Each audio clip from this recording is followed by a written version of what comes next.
July 1944. The Norman countryside stretched endlessly under a grey summer sky, its rolling hills and hedgerows transformed into a mechanical graveyard where the pride of German armoured engineering lay scattered like broken toys across muddy fields. The acrid smell of burning fuel and hot metal hung heavy in the air, mixing with the distant rumble of artillery and the persistent drone of Allied aircraft that seemed to circle overhead like mechanical vultures. Here, among the twisted wreckage of what had once been the Wehrmacht's most feared weapons, lay the shattered remains of Panzer IVs and Panthers, tanks that had dominated European battlefields for years, now reduced to smoking hulks that bore witness to a transformation in warfare that German commanders were only beginning to comprehend. Oberst Heinrich Müller stood beside the charred carcass of a Panther tank, its once proud 75mm gun now pointing uselessly toward the sky, its thick frontal armor penetrated by multiple hits that had turned the crew compartment into a furnace. The tank bore the tactical number 432, and Müller remembered its crew, young men from Bavaria who had boasted about their machine's invincibility just days before. Now their Panther was one of dozens that littered this particular sector alone, testament to a kind of warfare that seemed to defy everything German military doctrine had taught about the superiority of individual weapon systems over mass production and numerical advantage. The systematic destruction visible across the Norman landscape challenged fundamental assumptions about technological superiority that had sustained German confidence throughout the early years of the war.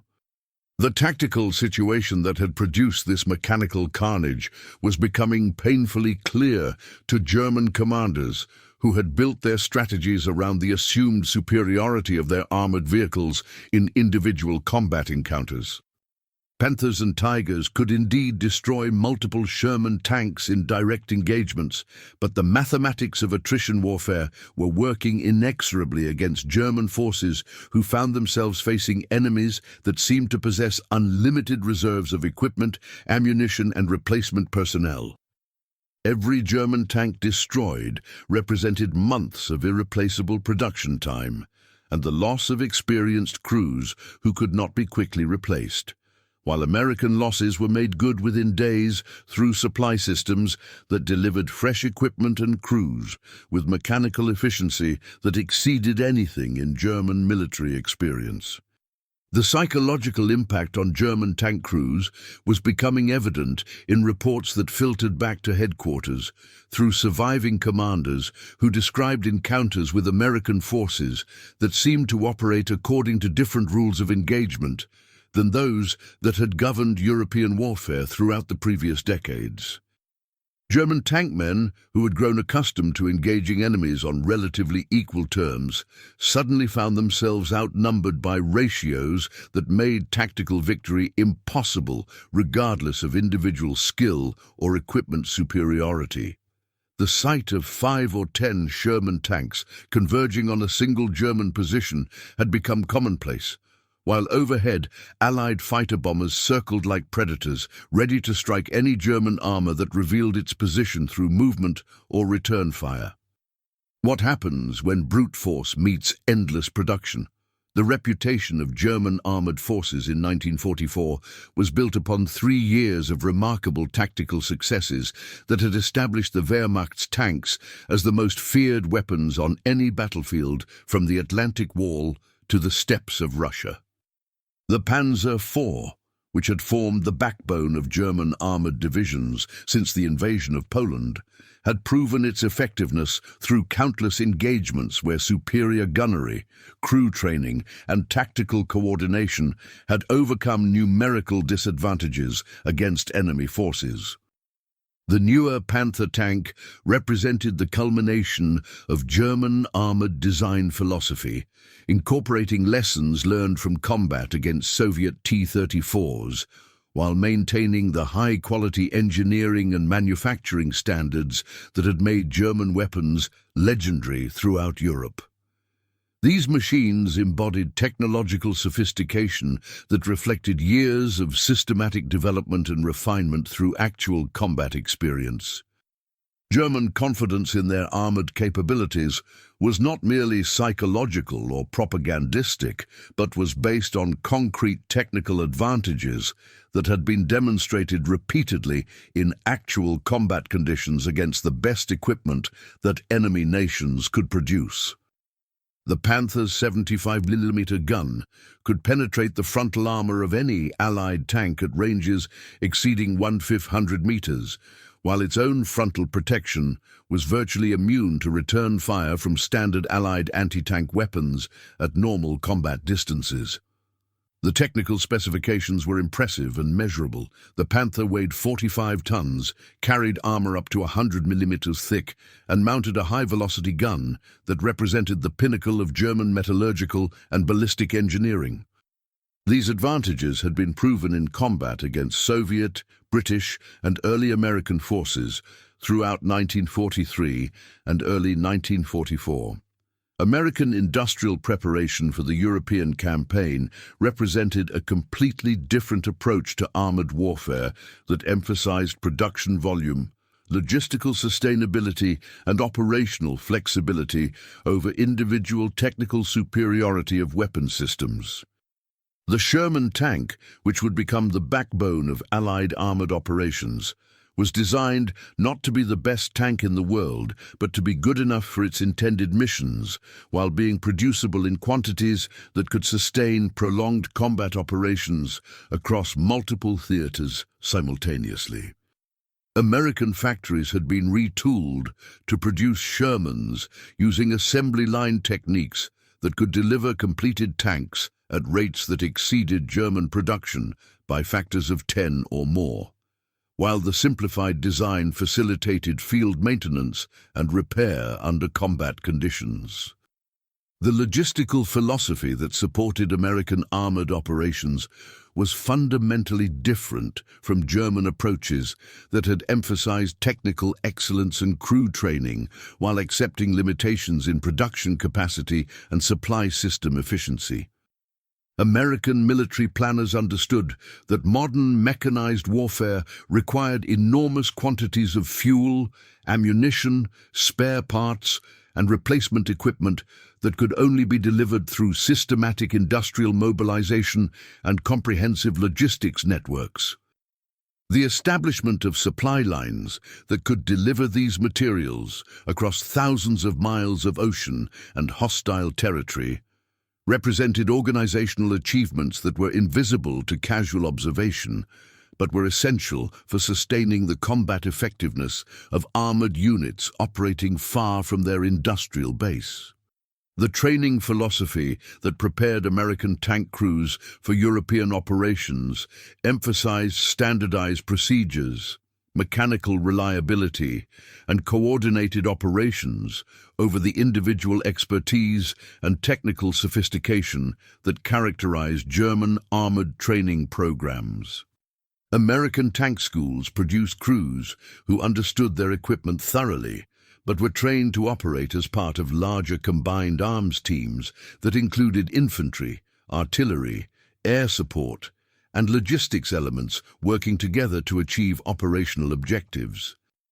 This systematic approach to crew training produced tank operators who might be individually less skilled than their German counterparts, but who could operate effectively within complex military organizations that maximize collective capabilities rather than individual technical expertise. The strategic doctrine that governed American armored operations in Europe reflected understanding that victory in modern warfare depended more on sustained operational tempo and systematic resource application than on winning individual tactical engagements through superior equipment or crew skills.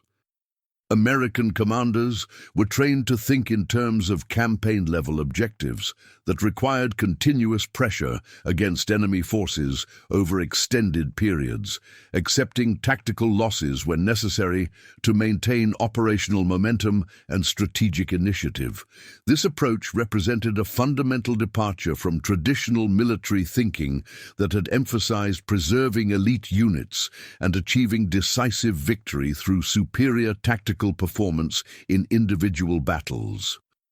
The industrial mobilization that supported American armored operations involved coordinating production across hundreds of factories throughout the United States, while simultaneously developing new manufacturing techniques that could produce complex military equipment at unprecedented rates.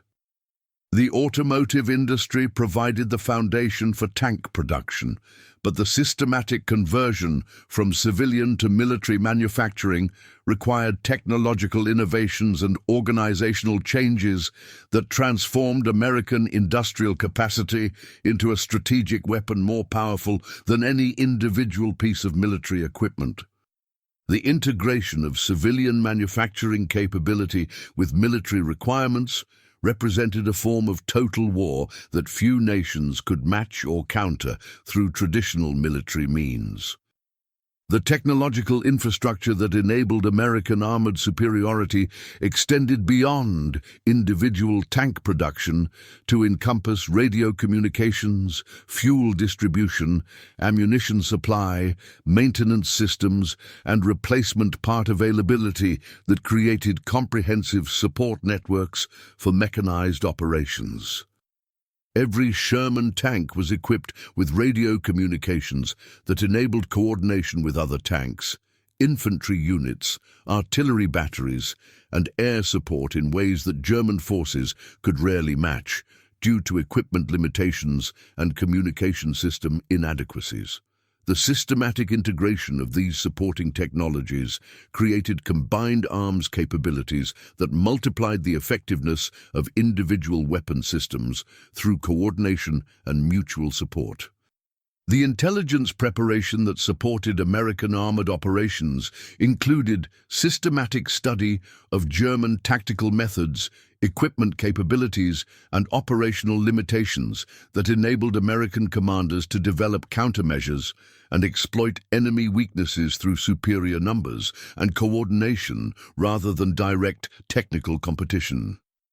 American analysts understood that German tanks were individually superior to American equipment, but they also recognized that German logistics, crew replacement, and equipment maintenance systems were inadequate for sustained high-intensity operations against opponents who could accept higher loss rates while maintaining operational tempo through superior industrial support. The strategic timing of American armored deployment in Europe was carefully coordinated with broader military operations that maximized the impact of numerical superiority while minimizing opportunities for German forces to concentrate their limited armored reserves for decisive counterattacks. The Normandy invasion provided American forces with secure supply bases and air superiority that enabled systematic buildup of armored strength, while German forces were forced to operate under constant air attack and with limited fuel and ammunition supplies. The systematic degradation of German logistics capabilities through strategic bombing and interdiction operations created conditions where American numerical advantages could be applied most effectively against increasingly isolated and undersupplied enemy forces. The systematic destruction of German armored strength began in earnest during the breakout operations that followed the Normandy landings, as American forces emerged from the confined terrain of the Bocage country into areas where their numerical advantages and superior logistics could be applied with devastating effectiveness against German defenders who had been isolated from their supply bases and reinforcement sources. The opening phase of these operations saw German commanders attempting to employ traditional defensive tactics that had proven effective in earlier campaigns, positioning their superior tanks in carefully selected positions where individual technical advantages could be maximized against attacking Allied forces. However, the scale and coordination of American attacks quickly overwhelmed these defensive arrangements through systematic application of overwhelming force that rendered individual technical superiority irrelevant. Lieutenant Colonel James Mitchell, commanding a Sherman tank battalion of the 3rd Armored Division, received orders to advance across open ground toward German positions that intelligence reports indicated were defended by at least 2 companies of Panthers and supporting anti-tank guns. Mitchell's force consisted of over 50 Sherman tanks, supported by infantry, artillery and air cover, representing the type of combined arms coordination that had become standard for American armored operations. The tactical plan called for systematic suppression of German defensive positions through artillery and airstrikes, followed by coordinated advance of multiple tank columns that would converge on enemy positions from several directions simultaneously, preventing German defenders from concentrating their fire against any single attacking force. The engagement began with American artillery placing concentrated fire on suspected German positions for 15 minutes, creating smoke and dust clouds that obscured visibility while potentially damaging enemy equipment and suppressing defensive fires. The systematic application of indirect fire represented capabilities that German forces could rarely match due to ammunition shortages and limited artillery support, while the coordination between American artillery and attacking tank formations demonstrated communication and fire control capabilities that exceeded anything available to German defenders. The preparatory bombardment was followed immediately by airstrikes from P-47 Thunderbolts that attacked German positions with rockets and machine gun fire, further degrading enemy defensive capabilities while maintaining pressure that prevented German crews from repositioning their tanks or preparing effective countermeasures. The ground assault that followed the artillery and air preparation involved simultaneous advances by multiple Sherman columns that approached German positions from northwest, northeast, and directly from the east, creating tactical situations where German defenders could not engage all attacking forces simultaneously while remaining protected from return fire. Oberst Müller, commanding the German defensive sector, watched through his periscope as dozens of American tanks advanced across the open ground with systematic coordination that seemed to treat individual tank losses as acceptable costs for achieving operational objectives. The sight of so many enemy tanks advancing simultaneously challenged everything Müller had learned about armored tactics, as American commanders appeared willing to accept casualty rates that German doctrine would have considered prohibitive.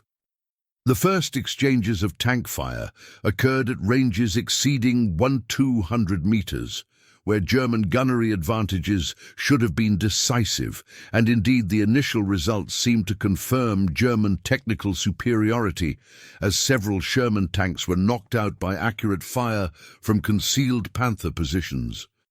However, the American response demonstrated tactical approaches that German defenders had not anticipated, as disabled Shermans were immediately replaced by additional tanks that continued advancing while other elements of the attacking force maneuvered to flank German positions. The systematic replacement of casualties and continued advance despite losses created psychological pressure on German crews who realized that destroying individual American tanks had minimal impact on the overall tactical situation. The tactical coordination that characterized American attacks became apparent as Sherman tanks began concentrating their fire against individual German positions, while other elements of the attacking force continued advancing to prevent German tanks from repositioning or withdrawing to alternate positions. Mitchell's battalion demonstrated the effectiveness of radio communications by coordinating fires between multiple tank platoons while simultaneously calling for artillery support against German anti-tank guns and requesting airstrikes against enemy positions that were beyond the effective range of tank guns. The systematic integration of different weapon systems created combined arms effects that exceeded the capabilities of any individual tank or crew, while demonstrating organizational advantages that German forces could not match with their limited communications and coordination capabilities. The systematic destruction of German defensive positions accelerated as American numerical advantages began to overwhelm German technical superiority through sustained pressure that prevented enemy crews from effectively employing their weapons systems. Panther tanks that had been positioned to dominate specific sectors found themselves engaged by multiple Sherman tanks simultaneously, while overhead, American fighter bombers continued attacking any German position that revealed itself through movement or return fire. The combination of ground attack and air interdiction created tactical conditions where German crews could neither fight effectively nor withdraw safely, trapping them in positions where their technical advantages could not compensate for overwhelming numerical disadvantage and superior coordination. The psychological impact on German tank crews became evident as reports filtered back through radio communications that were intercepted by American intelligence services, revealing growing desperation among German commanders who found their carefully planned defensive positions being systematically destroyed by enemies who seemed indifferent to individual casualties as long as operational objectives were achieved. German crew training had emphasized technical competence and tactical excellence, but it had not prepared them for encounters with opponents who possessed unlimited replacement capacity and systematic coordination capabilities that rendered individual skill levels irrelevant. The morale effects of this realization would prove as destructive to German effectiveness as the physical destruction of their equipment. The logistical demonstration that accompanied these tactical engagements provided German observers with clear evidence of American supply capabilities that exceeded anything they had previously encountered or imagined possible. American tank units that suffered significant equipment losses were resupplied with replacement vehicles within hours, while ammunition, fuel, and spare parts continued flowing to forward positions despite enemy interdiction attempts and the complexity of maintaining supply lines across hundreds of miles of contested territory.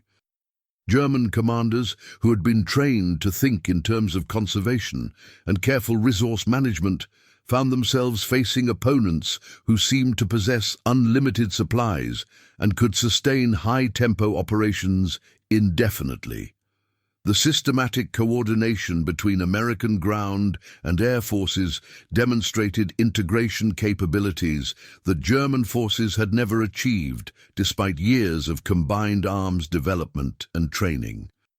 American tank commanders could call for immediate air support through radio communications that connected ground units directly with fighter-bomber squadrons, while artillery fire could be adjusted in real time based on observations from advancing tank crews. The resulting coordination created tactical effects that exceeded the sum of individual capabilities while demonstrating organizational advantages that reflected systematic training and equipment integration rather than improvised cooperation between separate military branches. The culmination of the engagement came when American forces achieved breakthrough on multiple sectors simultaneously, forcing German defenders to abandon positions that could no longer be held against systematic pressure from coordinated ground and air attacks.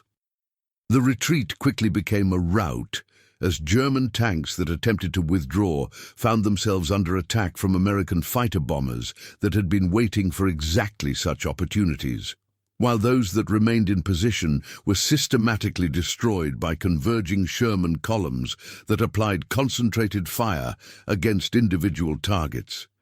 The tactical demonstration provided clear evidence that German technical superiority could not compensate for American advantages in numbers, logistics, and coordination when applied systematically over extended periods.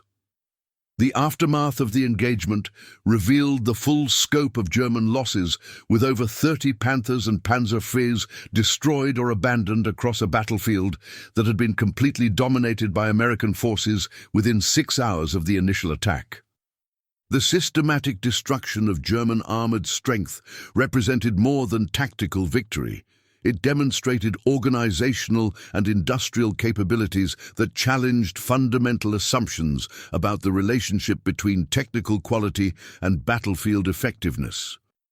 German survivors who were evacuated from the battlefield carried with them first-hand knowledge of American capabilities that would influence their assessment of German prospects for continued resistance against opponents who possess such overwhelming advantages in production, logistics, and systematic coordination. The intelligence exploitation that followed the battle provided American commanders with detailed information about German equipment, tactics, and morale that confirmed the effectiveness of numerical superiority and systematic coordination against technically superior but numerically inferior opponents. The examination of destroyed German tanks revealed design features and manufacturing quality that exceeded American standards, but it also demonstrated that technical excellence could not compensate for strategic disadvantages in production capacity and logistic support. The systematic analysis of battle results provided validation for American tactical doctrine and strategic planning that would influence subsequent operations throughout the European campaign. The psychological shock that reverberated through German armored commands following the systematic destruction of over 300 tanks in the Normandy and subsequent campaigns created a crisis of confidence that fundamentally altered German tactical thinking and strategic planning for the remainder of the European war. Officers who had built their careers around the assumed superiority of German armored technology found themselves confronting evidence that technical excellence was insufficient to overcome American advantages in production, logistics, and systematic coordination. The reports reaching German high command described tactical situations where individual Panther tanks, despite achieving multiple kills against American armor, were ultimately overwhelmed by numerical superiority and coordination capabilities that rendered traditional German tactical doctrine obsolete. The strategic reassessment that followed these defeats forced German commanders to acknowledge that their assumptions about American industrial capacity and military organization had been catastrophically inadequate, as the systematic replacement of destroyed American equipment exceeded anything in German experience or planning assumptions. Intelligence reports indicated that American factories were producing Sherman tanks at rates that exceeded total German tank production, while the logistics network supporting American operations delivered fuel, ammunition, and spare parts at scales that enabled sustained high-tempo operations regardless of immediate tactical losses. The recognition that American war production operated on industrial scales that Germany could not match or counter through military action alone represented a fundamental shift in German strategic thinking. The morale impact on surviving German tank crews was immediate and profound, as soldiers who had previously operated with confidence in their equipment and training found themselves psychologically unprepared for encounters with opponents who possessed unlimited replacement capacity and systematic coordination advantages. The traditional German emphasis on technical competence and individual skill seemed meaningless against enemies who could accept casualty rates that German doctrine considered prohibitive, while maintaining operational tempo through superior organization and resource availability. Veterans who had survived multiple encounters with American forces reported psychological stress and loss of confidence that affected combat performance and unit cohesion throughout remaining German armored formations. The tactical modifications that German commanders implemented in response to American numerical superiority represented desperate attempts to adapt traditional defensive doctrine to conditions where technical advantages could not compensate for overwhelming disadvantages in numbers and logistics support. New defensive procedures emphasized concealment, mobility, and hit-and-run tactics designed to avoid prolonged engagements where American coordination and numerical advantages could be brought to bear effectively. However, these modifications required resources and training time that were increasingly unavailable as German industrial capacity declined and experienced personnel were lost faster than they could be replaced through normal training programs. The intelligence revolution that resulted from systematic analysis of American tactical methods provided German planners with comprehensive understanding of enemy capabilities, while simultaneously demonstrating the futility of attempting to counter American advantages through traditional military means. German intelligence services compiled detailed reports on American radio communications, logistics procedures, and coordination methods that revealed organizational capabilities that exceeded anything in German military experience. The systematic study of American tactical success provided evidence that numerical superiority, when properly coordinated and supported, could overcome any individual technical advantages that German equipment might possess. The industrial implications of American tank production rates became apparent as German economic planners attempted to calculate the resources that would be required to match American output, and concluded that such production levels were beyond German capacity even under optimal conditions. The mathematical analysis revealed that American factories were producing tanks faster than German forces could destroy them, while simultaneously producing the fuel, ammunition, spare parts, and replacement crews necessary to sustain operations indefinitely. The recognition that industrial warfare operated according to mathematical principles that favored mass production over technical sophistication forced fundamental reassessment of German military strategy and resource allocation decisions. The logistical revelation that accompanied American tactical success demonstrated supply chain capabilities that challenged German understanding of what was militarily possible, as American forces maintained high operational tempo despite operating hundreds of miles from their industrial base across contested territory. German commanders, who had been trained to think in terms of limited resources and careful conservation, found themselves facing opponents whose supply systems delivered everything necessary for sustained combat operations with mechanical reliability that seemed to eliminate logistics as a limiting factor in military planning. The systematic efficiency of American supply operations provided evidence of organizational capabilities that exceeded anything in German experience. The strategic communication implications of massive tank losses influenced German propaganda and public morale, as the Wehrmacht's reputation for invincibility was undermined by visible evidence of systematic defeats against American forces who had previously been dismissed as militarily inferior.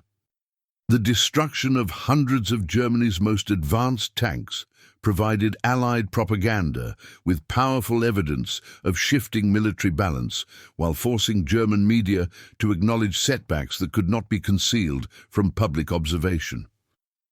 The psychological impact on German civilian morale was significant, as the loss of elite armored units challenged public confidence in German military superiority and ultimate victory. The training and replacement crisis that resulted from massive personnel losses in destroyed tank crews created systemic problems throughout German armored forces, as experienced tank commanders and crew members were lost faster than training programs could produce qualified replacements.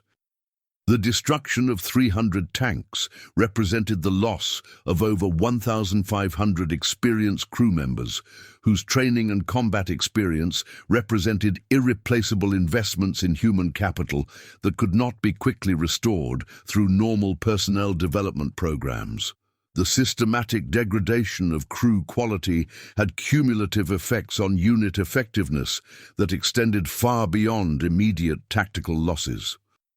The resource allocation crisis that followed massive equipment losses forced German military planners to choose between attempting to replace destroyed tanks or conserving remaining production capacity for other military priorities, as the scale of losses exceeded Germany's ability to maintain armored strength through domestic production alone. The mathematical reality of attrition warfare became apparent as German planners calculated replacement times measured in months for each destroyed tank, while American replacement cycles were measured in days or weeks. The systematic disadvantage in production capacity forced strategic decisions about resource prioritization that had far-reaching implications for German military capabilities. The alliance coordination that emerged from American tactical success provided evidence of organizational capabilities that enabled effective cooperation between multiple national military forces as British, Canadian, and other Allied armored units adopted American tactical methods and coordination procedures that had proven effective against German forces. The systematic sharing of tactical intelligence and coordination procedures demonstrated institutional capabilities that enabled rapid dissemination of successful methods throughout Allied forces while maintaining operational security that prevented German countermeasures. The effectiveness of Allied coordination provided additional evidence of organizational advantages that complemented American industrial superiority. The systematic analysis of American tactical success revealed that radio communications had become the decisive technological advantage that enabled coordination capabilities exceeding anything available to German forces, as every Sherman tank was equipped with reliable radio systems that connected individual vehicles with higher headquarters, supporting units and air support assets. The integration of communications technology with tactical doctrine created coordination capabilities that transformed individual tanks from isolated weapon systems into components of larger combined arms teams that could concentrate firepower, coordinate movement, and call for supporting fires with systematic efficiency. German forces, limited by equipment shortages and communication system inadequacies, could rarely achieve comparable coordination levels despite superior individual vehicle capabilities. The logistical technology that supported American armored operations represented systematic innovations in supply chain management, transportation efficiency, and maintenance procedures that enabled sustained high-tempo operations across transcontinental distances while maintaining equipment readiness levels that exceeded peacetime standards. American logistics systems incorporated standardized procedures, interchangeable parts, and systematic maintenance protocols that enabled field repair and equipment replacement under combat conditions with efficiency that German forces could not match despite their reputation for technical excellence. The systematic approach to logistics management represented technological and organizational innovations that proved more decisive than individual weapon system capabilities. The industrial technology that enabled mass production of Sherman tanks involved manufacturing innovations that reduced production time, simplified maintenance requirements, and standardized components while maintaining performance standards adequate for tactical missions. American automotive industry experience provided foundations for tank production techniques that emphasized volume manufacturing over individual craftsmanship, creating production systems that could deliver completed vehicles at rates that exceeded German capacity by enormous margins. The systematic application of industrial engineering principles to military production created manufacturing capabilities that became strategic weapons more powerful than any individual piece of military equipment. The coordination technology that integrated ground and air forces represented systematic development of communication and control systems that enabled real-time cooperation between different military branches operating in the same tactical area. American tank commanders could call for immediate air support through radio communications that connected ground units directly with fighter-bomber squadrons, while artillery fire could be adjusted based on real-time observations from advancing armor units. The systematic integration of these coordination capabilities created combined arms effects that exceeded the sum of individual capabilities, while demonstrating technological advantages that German forces could not match or counter. The maintenance technology that kept American armor operational under combat conditions involved systematic development of field repair procedures, spare parts availability, and replacement schedules that maintained equipment readiness despite intensive use and combat damage. American maintenance systems incorporated standardized procedures that enabled rapid diagnosis and repair of mechanical problems, while ensuring availability of necessary parts and tools through comprehensive supply chains that operated with mechanical reliability. The contrast with German maintenance capabilities, limited by part shortages and complex repair procedures, demonstrated technological advantages that had strategic implications for sustained operations. The fuel technology that enabled sustained American armored operations represented systematic solutions to the logistics challenges of delivering petroleum products across transcontinental distances, while maintaining quality standards necessary for reliable engine operation under combat conditions. American fuel distribution systems incorporated standardized procedures, quality control measures, and systematic delivery schedules that ensured continuous availability despite the enormous consumption rates of mechanized forces operating at high tempo. German forces, increasingly limited by fuel shortages and quality problems, could not sustain comparable operational tempo regardless of individual equipment capabilities. The training technology that prepared American tank crews for combat involved systematic development of standardized procedures, mechanical training aids, and coordination exercises that produced competent operators in minimum time while maintaining consistency standards across multiple training facilities. American training systems emphasize systematic procedures over individual expertise, creating crew members who could operate effectively within larger organizational structures while maintaining mechanical competence necessary for equipment operation and basic maintenance. The contrast with German training methods, which emphasized individual excellence but required longer training periods, demonstrated technological approaches to human resource development that had strategic implications.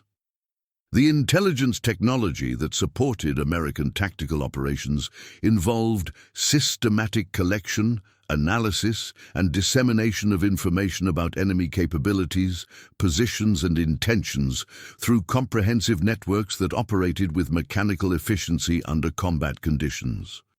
American intelligence systems incorporated radio communications, aerial reconnaissance, and systematic analysis procedures that provided tactical commanders with timely and accurate information necessary for effective decision-making. The systematic approach to intelligence collection and analysis provided American forces with informational advantages that complemented their numerical and coordination superiority. The comparison between German technical excellence and American systematic coordination revealed fundamental differences in approaches to military technology development that had strategic implications extending far beyond individual equipment capabilities. German forces had emphasized individual technical superiority and crew expertise, while accepting limitations in production capacity and coordination capabilities, creating military systems that excelled in individual encounters but could not sustain high-tempo operations against systematically coordinated opponents. American forces had emphasized systematic coordination and mass production, while accepting limitations in individual technical capabilities, creating military systems that could sustain operations indefinitely while continuously improving through systematic learning and adaptation. The profound irony of German armored warfare in 1944 lay in the systematic defeat of technically superior weapons by an enemy that had chosen mass production and coordination over individual excellence, demonstrating that industrial warfare rewarded organizational capabilities and systematic resource application rather than technological sophistication or crew expertise. The 300 tanks that lay destroyed across European battlefields represented more than tactical losses. They embodied the fundamental miscalculation that had led German leadership to emphasize engineering excellence while neglecting the industrial and organizational foundations that would prove decisive in prolonged, mechanized warfare. The sight of burning Panthers and Tigers provided tangible evidence that military effectiveness depended more on systematic coordination and unlimited replacement capacity than on individual technical advantages that could not be sustained under conditions of total war. The human dimension of this strategic failure transcended immediate tactical consequences to encompass the broader tragedy of soldiers and engineers who had devoted their professional lives to achieving technical excellence, only to discover that their efforts were rendered meaningless by enemies who fought with different rules and different objectives. German tank crews, who had trained for years to master complex equipment, found themselves overwhelmed by opponents who accepted higher casualty rates while maintaining systematic pressure through superior numbers and coordination. The professional competence and individual courage that had sustained German armored forces throughout earlier campaigns proved insufficient against systematic application of industrial capacity and organizational efficiency that exceeded anything in traditional military experience. The strategic implications of American industrial superiority extended far beyond immediate military applications to demonstrate the decisive advantages that democratic societies possessed in mobilizing civilian resources for military objectives, while maintaining the systematic coordination necessary for effective prosecution of total war.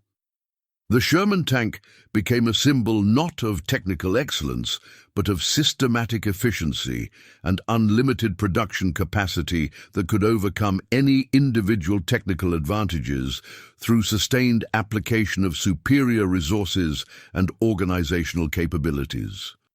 The lesson was clear and devastating. In industrial warfare, victory belonged not to those who built the best individual weapons, but to those who could build adequate weapons in unlimited quantities while maintaining the coordination necessary for their effective employment.